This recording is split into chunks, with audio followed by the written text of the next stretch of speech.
Bonjour à tous, je suis ravie d'être avec vous, même si c'est par visio. Et en fait, aujourd'hui, on va parler un peu sur les démarches et les outils du management de la performance industrielle et comment ces outils vont pouvoir contribuer à réduire l'impact environnemental, notamment dans les systèmes alimentaires, mais après, comme on va le voir, ça peut être appliqué aussi sur d'autres systèmes non alimentaires. Ce que je vous propose aujourd'hui, c'est dans cette conférence, c'est de commencer un peu à définir ce que c'est qu'un site industriel et parler du concept d'écosystème pour à la suite parler de l'évolution de ce concept de performance industrielle au fil du temps. Et après, on détaillera un peu des exemples d'outils, de démarches du management de la performance industrielle avec des exemples sur l'industrie agroalimentaire pour terminer sur une conclusion générale. Donc, je commence par une citation d'Antoine de Saint-Exupéry qui nous dit que pour ce qui est de l'avenir, il ne s'agit pas de le prévoir, mais de le rendre possible. Donc, ce qu'on va voir aujourd'hui, c'est vraiment de sorte à avoir une réflexion, une prise de conscience dans vos métiers futurs et savoir qu'à n'importe quel stade de votre métier, vous allez avoir cette réflexion-là et voir comment, avec vos petites actions, à n'importe quelle échelle, ça contribue à une échelle mondiale. Et avoir ce point de vue, c'est une nécessité maintenant. On n'a malheureusement plus le choix. Donc, je vais commencer par l'introduction du site industriel. Alors, qu'est-ce qu'une usine? Bon, là, c'est vraiment un concept générique, donc n'importe quel secteur, pas uniquement agroalimentaire. Donc, l'usine, c'est une grosse boîte. Donc, on va voir des matières premières, donc des emballages. Et dans le site de production, on va transformer cette matière première pour générer des produits transformés, emballés. Donc, elle est inclue dans une supply chain et on va voir que la supply chain, elle dépasse maintenant tout ce qui est fournisseur. Si on va avoir une conception de performance environnementale, on va parler de supply chain même agronomique. Donc, parler un peu comment moi, je vais travailler avec mon fournisseur pour réduire l'impact même dans la production agricole. Donc, c'est supply chain un peu plus global que ce qu'on peut présumer.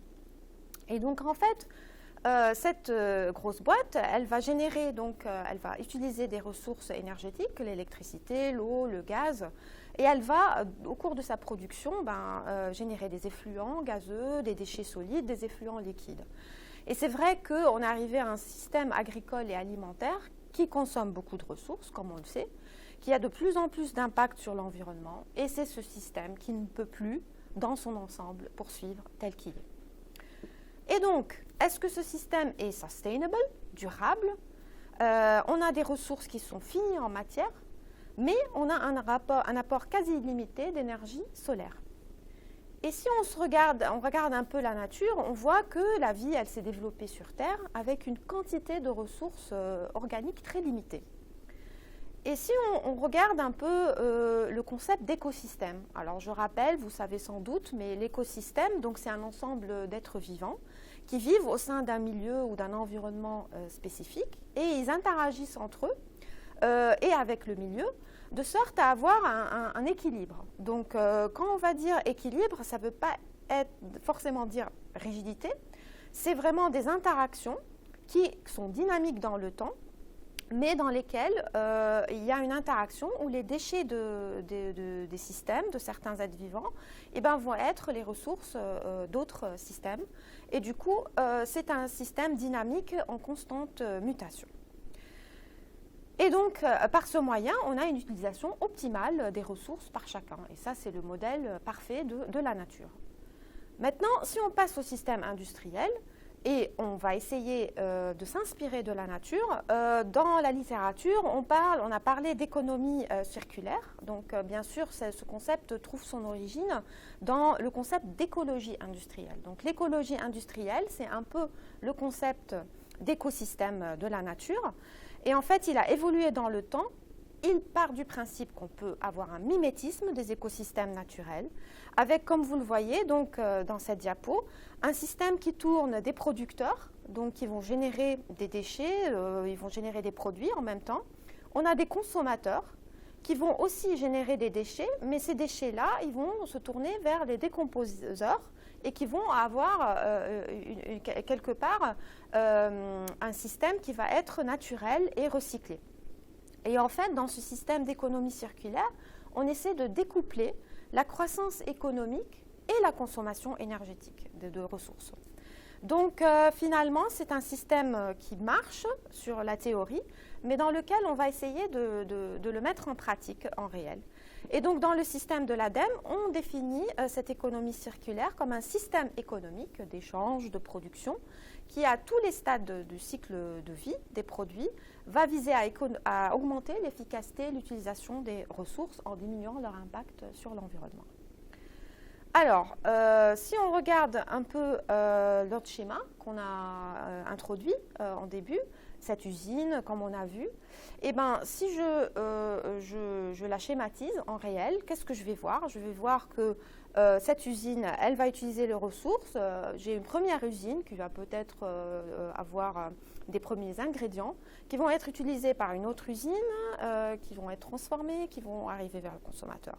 Mais dans tout ce processus, vous voyez bien qu'on a une consommation des ressources énergétiques qui se multiplie au cours de cette chaîne, avec aussi une génération conséquente de déchets. Donc ce système, on le voit, il est un peu linéaire dans sa configuration.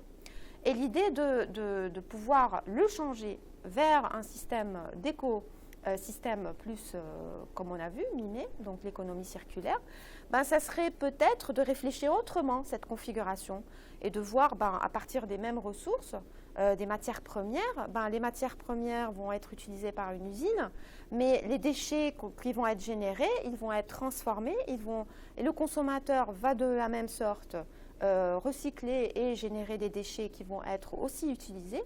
Donc on se rapproche un petit peu plus de cette conception circulaire qu'on avait vue dans la nature.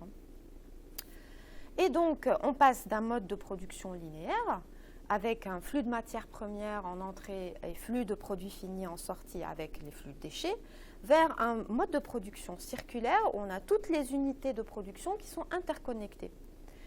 Et dans la pratique, dans la réalité, comment on a appliqué ça? Eh ben, l'exemple célèbre qu'on connaît, c'est donc un exemple au Danemark où un site industriel a mis en place plusieurs usines sur le même site et qui sont choisies, qui sont conçues de façon à pouvoir justement avoir des flux interconnectés de matières premières, d'énergie, et une interconnexion des déchets, où les déchets de l'une vont devenir les matières premières de l'autre. Et en fait, ils mettent en relation les flux et ça permet une gestion plus raisonnée de ces matières premières et des déchets. Donc ça, c'est quelque chose qui a existé dans les années 70. Après, depuis les années 90, on s'est rendu compte que c'est un modèle intelligent qu'on pourrait peut-être multiplier dans le monde. Et c'est comme ça que vous voyez sur cette diapo, avec les flux qui sont en marche, vous voyez que c'est des flux d'eau, parce que l'eau, c'est une matière première très précieuse. Et donc, du coup, on va mieux maîtriser cette gestion des flux d'eau, les gestions des flux d'énergie qu'on voit en rose ici, et les flux de matières premières en vert. Et donc, aussi un autre exemple en France, donc c'est au nord de Reims, on a un site, donc les sites des SOET, donc en fait dans lequel on a une quinzaine d'usines qui vont aussi être interconnectées.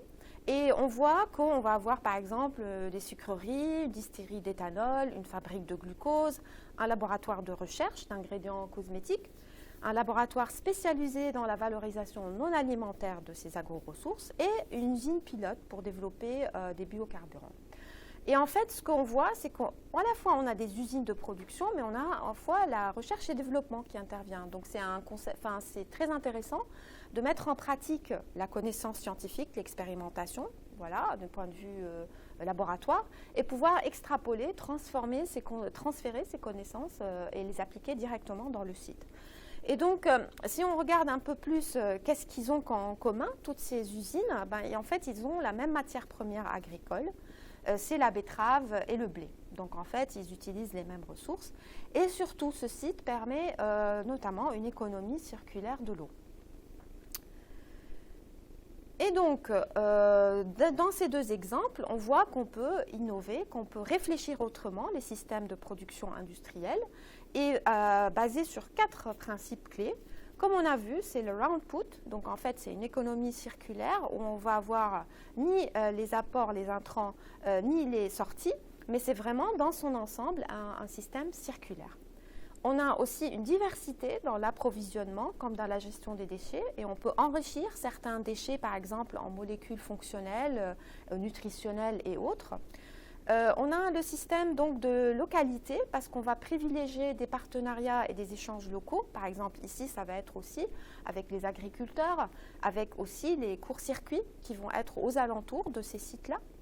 Et on va avoir des changements graduels. Alors, cette notion de changement graduel, on va y revenir plus tard quand on va parler justement de cette performance industrielle, parce que c'est des petits changements que chaque usine va instaurer au quotidien qui va avoir un impact conséquent sur l'ensemble de la consommation énergétique du site.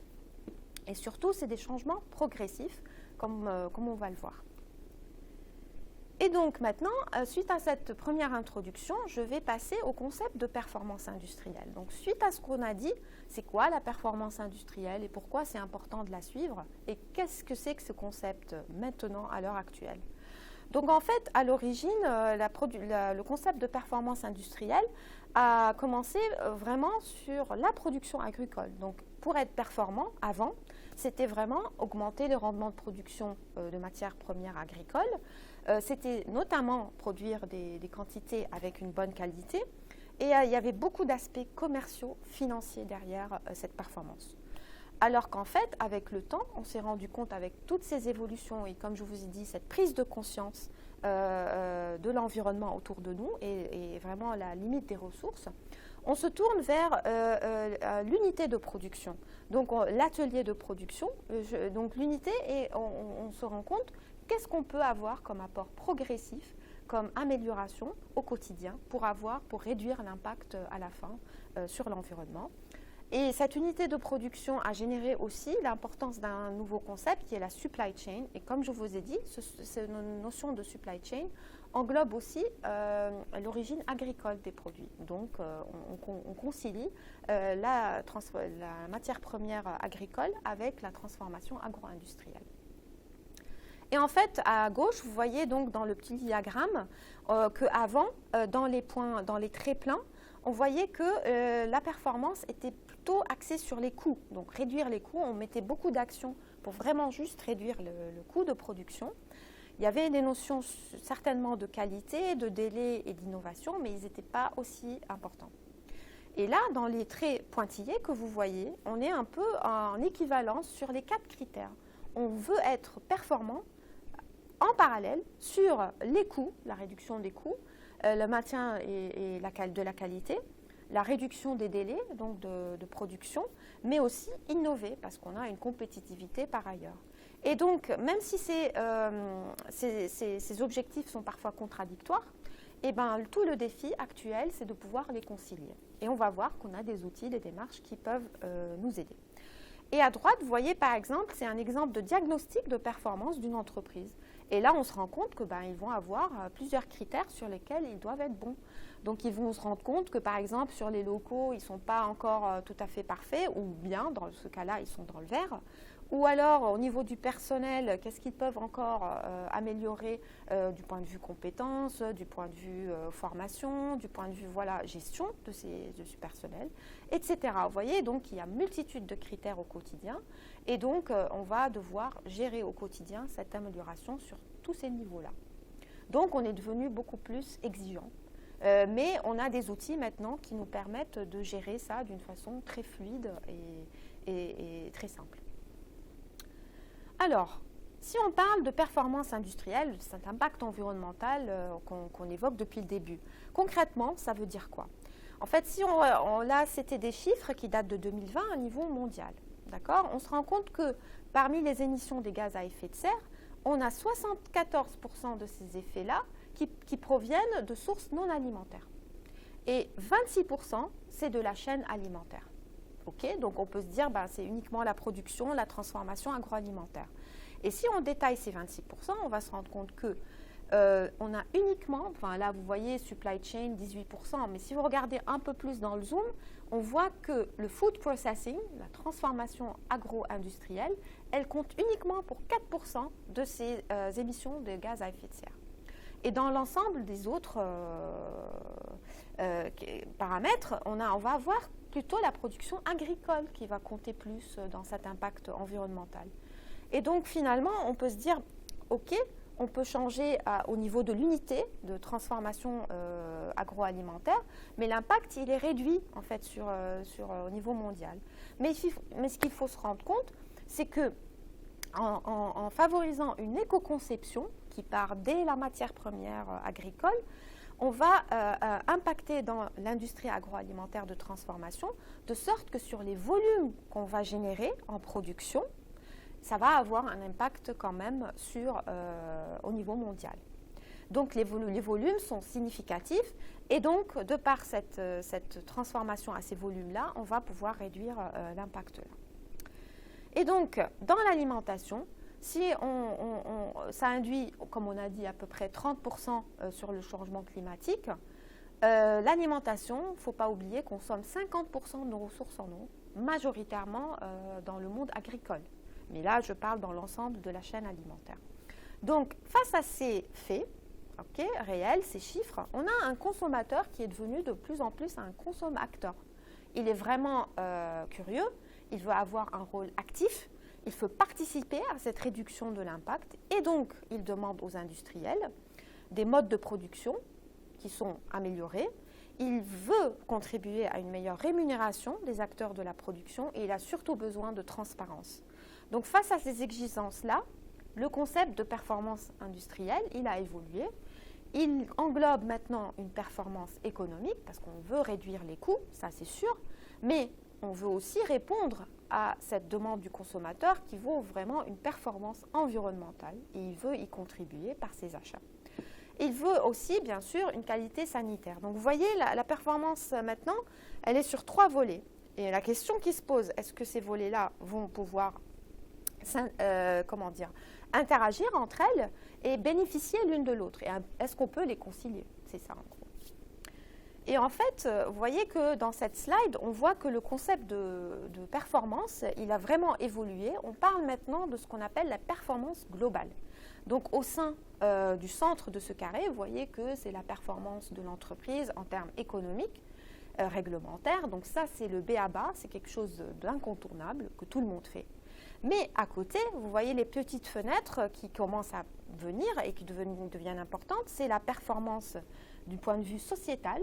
Quels sont l'impact de cette production sur la société et quelle est la responsabilité de cette industrie au niveau de la société, pour la société. Et on a la responsabilité environnementale. Vous voyez que cette performance globale, elle va s'élargir et elle va donc induire des changements en amont pour l'industriel. Et donc, on n'est plus du tout dans une lecture qui est d'essence uniquement financière. On a dépassé ça dans cette vision-là. Alors maintenant, pour les industries agroalimentaires, quels seraient les axes pour lutter justement contre ce changement climatique? En fait, on définit, selon l'ANIA, donc 5 axes d'action. Donc, ces industries peuvent agir certainement sur leur approvisionnement pour réduire l'impact. Ils peuvent mieux utiliser l'énergie, comme on va le voir. Ils peuvent gérer les emballages et leur fin de vie d'une façon plus efficace. Ils vont aussi travailler pour optimiser la logistique et le transport. Et ils vont lutter contre les pertes et le gaspillage alimentaire. Donc vous voyez, il y a quand même beaucoup d'axes. Et dans le cadre de cette conférence, on ne pourra pas les adresser toutes. Mais du coup, je vais pouvoir un peu focaliser sur certains aspects. Donc notamment, on va parler de l'axe 2 qui consiste à mieux utiliser l'énergie. Alors, aussi en termes d'éco-conception, on parle aussi de la notion de cycle de vie, comme on a vu. Et l'ACV, c'est la méthode de référence qui est dédiée à l'analyse environnementale des produits. Et donc, dans le projet d'éco-conception, on va débuter plutôt au niveau de système de transformation. Enfin, le premier axe auquel l'entreprise va penser, c'est de se dire qu'est-ce que je peux maîtriser dans mon unité. Donc elle va se tourner vers son procédé, elle va se tourner peut-être vers les fournisseurs directs avec lesquels elle travaille. Ça, c'est une version plus cloisonnée dans laquelle on ne va pas pouvoir vraiment réduire l'impact et se rendre compte de ce qu'on peut faire. La vision de l'ACV, c'est de se dire non, on va s'ouvrir et on va voir d'où viennent nos matières premières et étudier l'impact en amont des fournisseurs. Donc ça part vraiment du monde agricole jusqu'à la transformation, mais c'est aussi, ça s'intéresse sur la logistique du transport, le consommateur, comment il va consommer le produit, quelle quantité de déchets il va générer, qu'est-ce que je vais faire de ces déchets. Et c'est comme ça que je vais pouvoir étudier vraiment l'impact de mon activité de transformation agro-industrielle. Donc ce concept-là, il est bien sûr utilisé par les industriels. Et en plus, comme je vous ai dit, dans la performance globale, on a la notion de RSE qui est venue, de développement durable il y a quelques années, mais maintenant on se dirige plus vers la RSE, la responsabilité sociétale des entreprises. Et en fait, c'est quoi la différence avec le développement durable? Le développement durable, c'est plus une approche macro, économique, écologique, sociologique. Mais la responsabilité sociétale des entreprises, c'est vraiment une approche plus micro.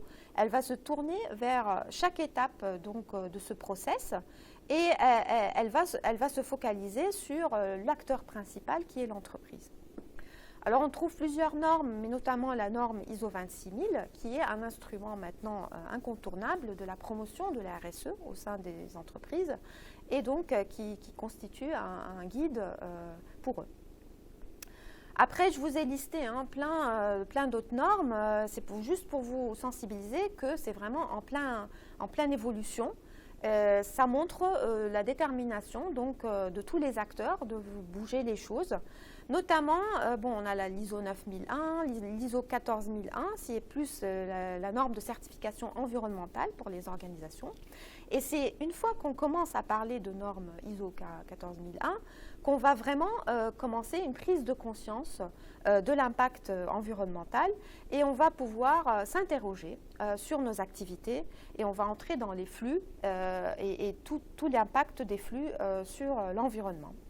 Après, donc, vous voyez qu'on a l'ISO 50001 qui est une norme de management de l'énergie parce que voilà, pour réduire l'impact, on va réduire aussi la consommation de l'énergie. Et on a aussi l'ISO 50006 qui est vraiment qui aide plutôt à utiliser des indicateurs de performance énergétique. N'oublions pas aussi qu'on a la loi pour la transition énergétique de la croissance et la croissance verte de 2018, où aussi les États généraux de l'alimentation, donc qui sont des représentants de l'ensemble des partenaires, des assemblées qui rassemblent donc des représentants du producteur au consommateur. Et donc, on va pouvoir se rendre compte des aspects environnementaux et sociaux autour de ces systèmes agricoles et de leur transformation. Au niveau européen, on parle du Product Environmental Footprint qui essaie d'homogénéiser des indicateurs au niveau européen pour voir une vision commune de cet impact. Alors, pour revenir justement aux outils et démarches, donc on va voir que pour diminuer cet impact sur l'environnement et dans l'unité de production, parce qu'on n'oublions pas qu'on s'est focalisé sur l'unité de production agro-industrielle, on va pouvoir optimiser la consommation des ressources matières premières et énergétiques. On va essayer d'améliorer le cycle de vie, donc comme on a parlé de l'ACV, et donc comment améliorer notre approvisionnement pour qu'il soit plus réfléchi et durable dans le temps. Comment rendre notre usine plus agile pour répondre aux différentes contraintes qui viennent dans le temps. Et par exemple, la maintenance prédictive, quel impact elle va avoir aussi sur cette gestion. Troisième axe, ça peut être l'humain, parce que là, on va se rendre compte que pour changer les choses au niveau de l'industrie, on va changer la culture de l'industrie. Et la culture, elle passe par le personnel, les ressources humaines, qui doivent y adhérer pour induire le changement. Et enfin, comment réduire les déchets au niveau donc, du site pour avoir un impact plus global. Et donc, dans cette amélioration continue, dans laquelle je vais parler par la suite, vous voyez bien qu'on a une roue, en fait. c'est comment je vais planifier un objectif de mon projet. Je me rends compte au niveau de l'industrie que je veux agir, donc je planifie ce changement. Maintenant, je vais aller induire ce changement par l'intermédiaire d'indicateurs ou des paramètres chiffrés qui vont me donner une étude plus globale de l'impact. Et après, je vais vérifier ces indicateurs au quotidien ou au niveau environnement hebdomadaire ou au niveau de l'année et voir est-ce que j'améliore ces indicateurs ou pas. Et si ces indicateurs ne sont pas bons, je vais agir. Donc, je vais pouvoir réagir et ajuster ces indicateurs pour atteindre l'objectif que j'ai ciblé au départ. Et donc, c'est ce qu'on appelle la roue d'amélioration continue, dans laquelle l'usine, elle est en constante évolution, en constante réflexion sur son activité et sur sa gestion de par donc pratique et opérationnelle sur le terrain. Et donc là, pour cette première partie, on va s'arrêter là pour pouvoir par la suite voir comment on va utiliser ces indicateurs, ces outils et les démarches qu'on va mettre en place.